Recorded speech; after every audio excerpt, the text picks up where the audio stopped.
Well, good afternoon, friends. Myself Swati Sharma. Today we are going to do idioms for IELTS. तो शुरू करते हैं. देखिए, against the clock का मतलब क्या होता है? इसका मतलब होता है being rushed and having little time to complete something. क्या मतलब है इसका? इसका मतलब है जब आप कोई चीज बहुत जल्दी में कर रहे होते हैं, क्योंकि आपके पास वो करने के लिए जो टाइम होता है बहुत कम होता है, तो आप क्या कहेंगे? We worked against the clock to complete the project. हमने अगेंस्ट द क्लॉक काम किया प्रोजेक्ट कंप्लीट करने के लिए. तो क्या होता है अगेंस्ट द क्लॉक? बहुत जल्दी में कोई काम करना, क्योंकि टाइम जो है उस काम को पूरा करने का वो खत्म होने वाला है. तो क्या कहेंगे? We work against the clock. Next is ahead of time. देखिए, अहेड ऑफ टाइम का मतलब क्या होता है? Something that happens before it is suppose to. कोई चीज जब हो जाती है, जब होनी चाहिए उससे पहले, तो क्या कहेंगे? It happened ahead of time. देखिए, the rain started in winter, so it was the monsoon started in winter, so it was ahead of time. जो उनका टाइम होता है मानसून का, उससे पहले शुरू हो गया, फरवरी में ही शुरू हो गया. तो क्या कहेंगे? It happened ahead of time. Next is an arm and a leg. देखिए, कोई चीज जो बहुत कॉस्टली हो, जो large amount of money has to be spent on it, ऐसी चीज को कहते हैं it will be spending an arm and a leg. देखिए, जैसे आप कहते हैं I bought a new car for which I had to spend an arm and a leg. मैंने एक नई कार खरीदी जिसके लिए मुझे स्पेंड करना पड़ा an arm and a leg. मतलब वो कार जो थी वो बहुत कॉस्टली थी, बहुत पैसा लगा उसके ऊपर. Next is around the clock. Around the clock का मतलब होता है at any time of the day और नाइट. देखिए, कोई चीज जो दिन रात होती है तो उसे कहते हैं it happens around the clock. जैसे the shop remains open around the clock.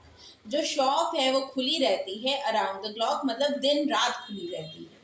Next is around the corner. Around the corner होते कोई चीज जो जल्दी होने वाली हो, विच विल हैपन सून, जो जल्दी होने वाली हो, तो हम कहते हैं it is around the corner. जैसे आप कहना चाहते हैं Christmas is around the corner.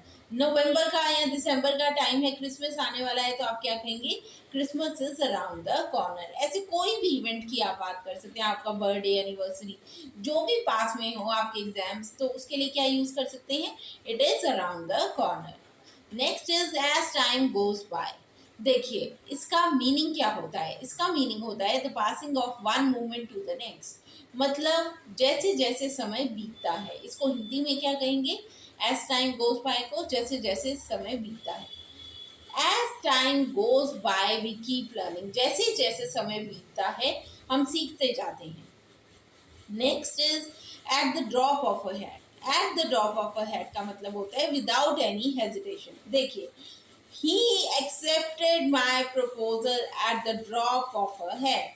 उसने मेरा प्रपोजल एक्सेप्ट कर लिया at the drop of a hat. With that means without any hesitation. Next is bad Apple. Bad Apple होता है ट्रबल मेकर, जो मुसीबतें खड़ी करता है, और undesirable person in a group. एक ग्रुप में जो एक अनडिजायरेबल अच्छा इंसान नहीं होता है उसे कहते हैं बैड एप्पल.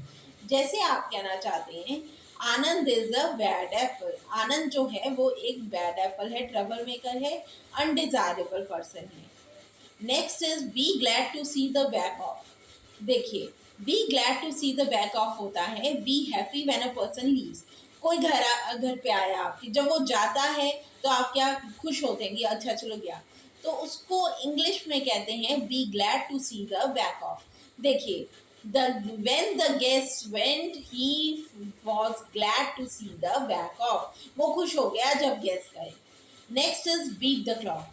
देखिए, बीट द क्लॉक का मतलब होता है do something quickly before it's too late.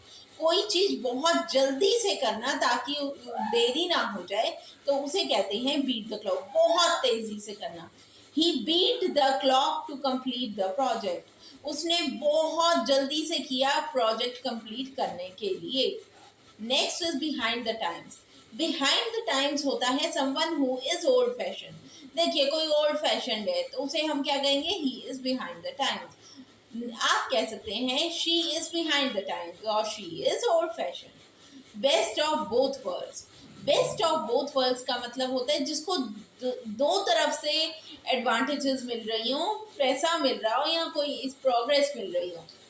जैसे he is working as an director of a company, as well as he has some other projects also, so we can say that he has best of both worlds.